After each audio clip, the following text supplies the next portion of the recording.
Pratite Razglednice. U Novom Sadu gotovo svakodnevno nestane po jedna arhitektonska lepotica na čijem mestu vrlo brzo nikne stambeni kontejner. Da li je Novi Sad postao grad koji se gradi rušenjem, a ruši građenjem? U kom pravcu ide njegov urbanistički razvoj ako jedna po jedna istorijski vredna celina nestaje? Ko je kriv za to i zašto tome niko ne staje na put?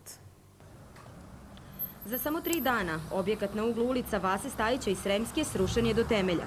Iako nedavno renoviran i jedan od poslednjih primeraka secesije u Novom Sadu, nije odoleo urbanističkom planu tog dela grada i uskoro će na ovom mestu nići još jedna višespratnica. Okolnosti i razlozi za nestajanje još jedne arhitektonske lepotice još uvek, čini se, nisu dostupni svima.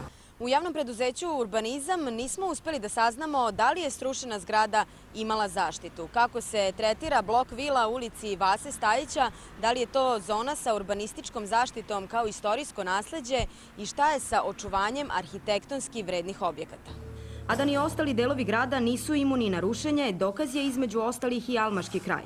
Iako su njegovi stanovnici 2005. zaustavili masovnu gradnju višespratnica, devastacija tog kraja nije zaustavljena, o čemu svedoče brojni pojedinačni slučajevi. Ova kuća na uglu Matice Srpske, koja, eto, verovatno ne može na konkretno legitiman način da se dobije dozvolu da se taj objekat sruši i zameni sa jednom zgradom, tako da je trenutni vlasnik sam krenuo da devastira objekat. Slika današnjeg Novog Sada je urbicid za koji su krivi svi koji ga vole za platu. Od vlasti, urbanista i arhitekata, kaže sociolog Ljubinko Pušić. Međutim, gde su Novosađani?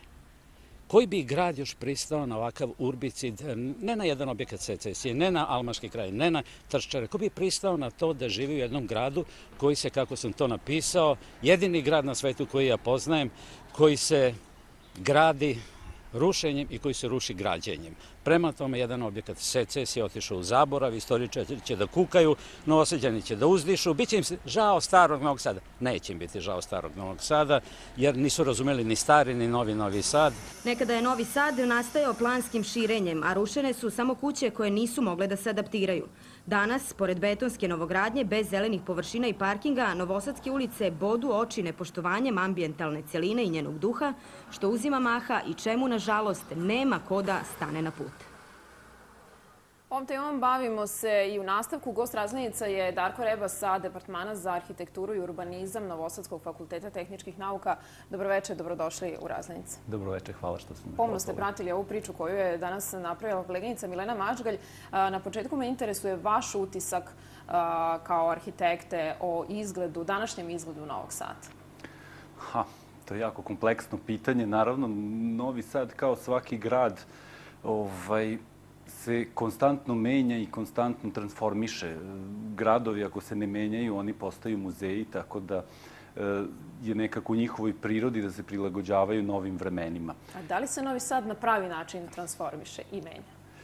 Pa znate kako, Novi Sad ima Zavod za urbanizam koji se bavi planiranjem i ti planovi po kojima se menja su planovi koji su usvojeni na svim, da kažem, u svim gradskim institucijama i instancama i na kraju ih usvoji Skupština grada. Tako da je to neka koncepcija koju sprovodi institucija zadužena za to. Sada, ako ćemo da pričamo o samom licu grada i o arhitekturi, to je već nešto drugo, to je već neko pitanje ukusa i pitanje, da kažem, odnosa izgrađenih objekata, odnosno njihovih veza, da li ih ima ili nema. Jeste pitanje ukusa, ali s druge strane čini mi se da nećete sresti Novosađana sada na ulici i da ga pitate kako mu se čini, kako izgleda današnja Grbavica, recimo, i da će vam reći da je zadovoljan da to izgleda sve sjajno, kada imamo jednu arhitektonsku džunglu, mogu tako slobodno da kažem, gde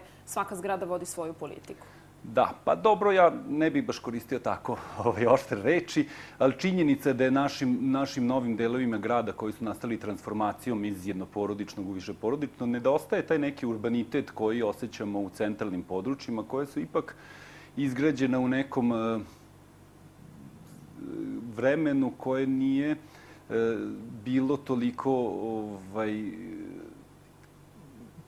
toliko mogućnosti za raznorazne pristupe. I onda imamo centar grada koji je nastao uglavnom posle bombardovanja 1849. godine i koji je veoma koherentan u tom nekom svom izrazu i ambijentu. Međutim, ovi novi delovi se grade velikom brzinom i jednostavno u toj brzini čini mi se da mi ne hvatamo korak sa onim što bi trebalo da bude neki urbanitet i neki ambijent po kome će ti novi delovi grada biti prepoznati kao neka njegova vrednost, a ne kao nešto sa čim se građani ne poistovećuju i ne ponose. Da, kažete imamo urbanističke planove i po njima se radi. Mislim da je to sigurno jer ne bi moglo prosto nešto da se izgradi, je li tako? Ali kada govorimo sa one estetske strane i sa tog stanovišta, ko je tu nadležan da kaže ne može pored ove zgrade da nikne ovakva u potpuno drugačijem stilu ili potpuno drugačije boje i da to mora da liči na nešto, da imamo jednu ambijentalnu celinu. Da, Ima li uopšte neko ko je nadležan za to ili može svako da gradi kako hoće, u stilu kom hoće i bojama? Da, znate kako, nezgodno je uopšte, ne postoji neko u našem društvu, nekad je postojao institucija gradskog arhitekte, pa je on trebao da bude, mada samo jedan čovek ne može baš ni da vodi neku politiku vizualnog izgleda grada.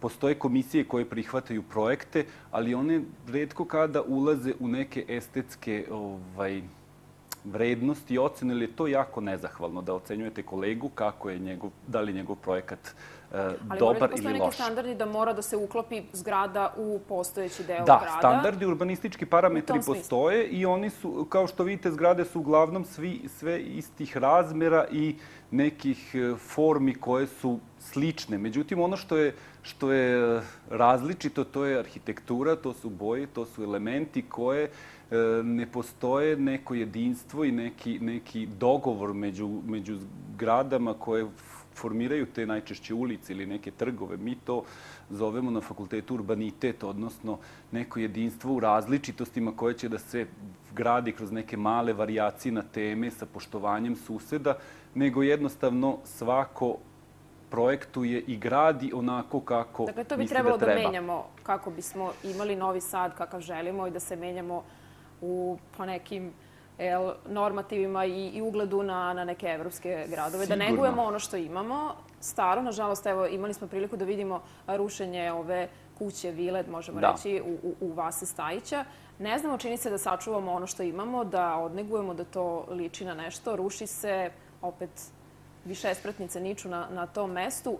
Kako pomoći ljudima? S druge strane, ljudi to ni ne mogu da zaštite jer nemaju sredstava. Jeste. Mi imamo isto tako instituciju Zavod za zaštitu spomenika kulture koja se brine o kulturnom i tom fizičkom nasleđu u gradu i svaki objekat koji oni smatraju da je vredan po da li arhitektonskim, stilskim, ambijentalnim i nekim socijalnim vrednostima, oni stavljaju pod zaštitu. Ali videli smo da i to nije efikasno ili imamo trščare koje propadaju pod zaštitom su, ali... Jeste, to ste pravu, jer jednostavno čini se da oni kad stave objekat pod zaštitu, to je direktan put da on propadne, jer potrebno je naći ogromna sredstva da se ta kulturna vrednost zaštiti. Mi, nažalost, našu kulturnu vrednost nekako prepuštamo zubu vremena i to je baš situacija sa tim trščarama koje bi mogle da bude jedna zanimljiva ambijentalna celina u gradu, vezana za neke kulturne, turističke ili neke informativne aktivnosti koje bi mogle da se tu... Planovi za to postoje, ali uvek se vraćamo na onu polaznu tačku da sredstava za to nema. Kako je to rešeno u nekim evropskim prestonicama? Postoje li određeni fondovi za to? Pa sigurno postoje različiti pristupi, različiti sistemi. Jedan od njih je da, recimo, investitori koji grade odvajaju deo postotka za zaštitu nekih kulturnih dobara i onda ako oni svojim fondovima štite te kulturne vrednosti, onda im grad izlazi u susret, da kažem, sa nekim olakšicama i sve to može da se postigne. Međutim, kod nas je malo taj sistem ne postoji i zbog toga nam se dešavaju takve stvari. Šta biste rekli za kraj, profesore, šta bi trebalo da menjamo kada govorimo sada o budućoj izgradnji i širenju Novog Sada? kako to planski odraditi, da svaka celina ima svoju priču i da to liči na nešto. Da. Da budemo ponosni na to kada stranac dođe u Novi Sad. Da, ja ne bih rekao da Novi Sad treba da se širi, on treba ovako da se rekonstruiše, samo mnogo senzibilniji, mnogo pažljivije. Ono što mislim da je dobro i u ovoj vašoj reportaži, to je što je jedan sugrađanin slikao tu rušenje tog objekta i njemu je zasmetalo. Mislim da građani moraju mnogo više da se uključe, kao što su se uključili stanovnici Almaškog kraja i nekako čuvali svoje vrednosti. Uključivali su se građani, da vas podsjetim, i u rušenje dimnjaka u Radničkoj ulici, pa je on nažalost ali znate šta je tu veliki problem? Što jednostavno ne uključuje se na vreme. Kada se donose planovi, tad je vreme da se građani uključe i da reaguju i da izađu sa nekim svojim zahtevima. Mi smo informisani tek kada dolazi do rušenja, odnosno govorim sad o nekoj široj zajednici.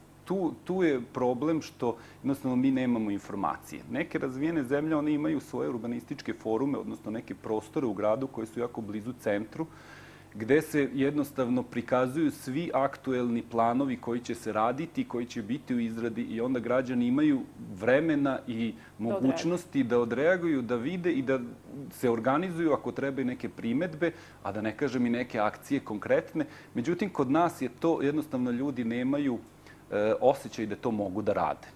Iako im zakon to dozvoljava, mi ne znamo informacije. Znate, onaj plan kad se izradi na javnom uvidu je u Zavodu za urbanizam ili Sekretarijatu za urbanizam u prizemlju. Pitanje je da li 90% građana zna gde je to uopšte. Tako da su to neki naši problemi. Dakle, jača građanska inicijativa da sačuvamo. Ja mislim, to se zove demokratsko planiranje, kad jednostavno svi znamo šta se dešava i utičemo na to. Mislim da će nam onda i grad biti mnogo bolji kad svi budemo pazili o njemu. Profesore, hvala vam puno što ste večeras bili sa nama. Hvala vama.